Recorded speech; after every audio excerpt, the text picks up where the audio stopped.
Aujourd'hui, je vais te raconter une histoire. C'est une légende amérindienne.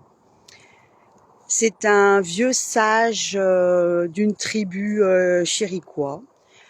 Et il raconte à son petit-fils qu'en nous avons deux loups. Un loup qui est sombre, qui se nourrit de colère, de tristesse, de rancœur, d'amertume.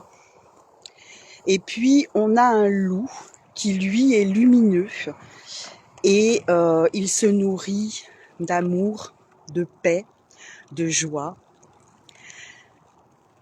Et le petit-fils demande à son grand-père, mais lequel des deux gagne?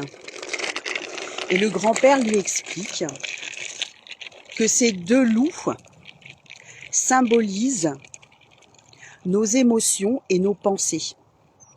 Et celui qui gagne, c'est celui que l'on nourrit. Il y a une dizaine d'années, je découvre cette légende et je sais que tu as conscience du pouvoir des histoires parce que soit on t'en a raconté quand tu étais petit, soit tu en as raconté toi aussi à tes enfants quand ils étaient petits. Et derrière, on sait qu'il se cache toujours une morale, qu'il se cache un raisonnement à aller chercher pour pouvoir grandir de cette histoire. Et c'est la clé que je vais te délivrer aujourd'hui. Je t'ai dit que sur le mois de novembre, chaque jour, je te délivrerai une clé qui, moi, m'a permis de pouvoir passer une étape, de pouvoir grandir, de pouvoir conscientiser des choses et m'amener sur le chemin de ma libération.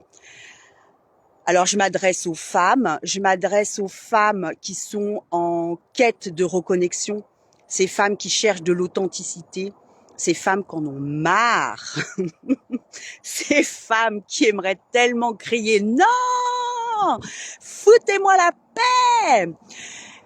Ces femmes qui oseraient peut-être quitter leur mari, quitter leur job, dire à leurs parents « fuck » et à leurs enfants « basta ».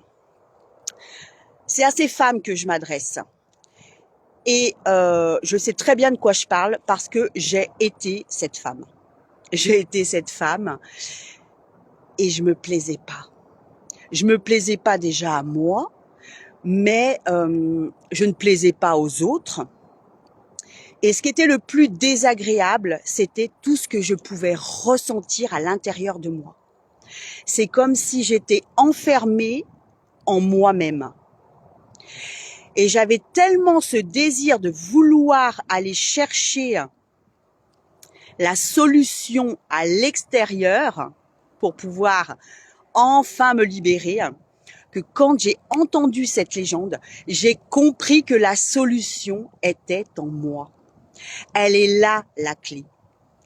Tu te dois de nourrir le bon loup. Elle est là, ta responsabilité. Tout le mois de novembre, on va parler de ta responsabilité, de notre responsabilité. Et notre responsabilité, ici, sur cette clé-là, sur cet outil-là, elle est d'aller nourrir les bonnes pensées, d'aller chercher, d'être dans les bonnes émotions. Tu ne peux pas être joyeux si tu es dans la rancœur. Tu peux pas être joyeux si tu es jaloux, si tu es envieux, si tu es en colère.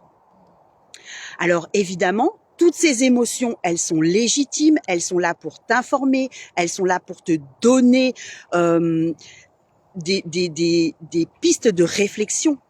Mais tu ne peux pas les nourrir parce qu'à partir du moment où tu les nourris, elles deviennent de plus en plus envahissantes et elles prennent le dessus sur le loup lumineux.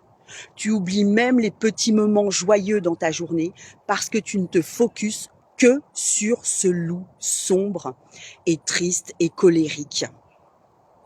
Mets-moi en commentaire si déjà tu vis des situations comme je t'ai partagé, si tu te reconnais en tant que ce genre de femme ou si tu l'as été et que t'en es sorti. Partage-moi en commentaire qu'est-ce qui fait que tu t'accroches à ce loup sombre?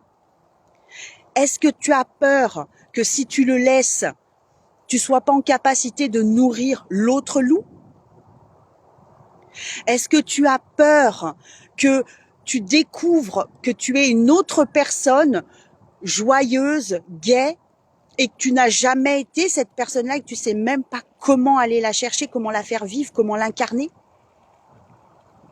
Si t'en es sorti, partage-nous en commentaire tes pépites, tes clés, ton parcours, pour que tu puisses toi aussi inspirer toutes ces femmes qui sont à la recherche de solutions pour pouvoir s'autoriser à vivre leur vie, s'autoriser à être pleinement elles-mêmes, aussi bien dans leur vie personnelle que dans leur vie professionnelle. Partage-nous tout ça en commentaire. J'ai hâte de vous lire. Ciao, à demain.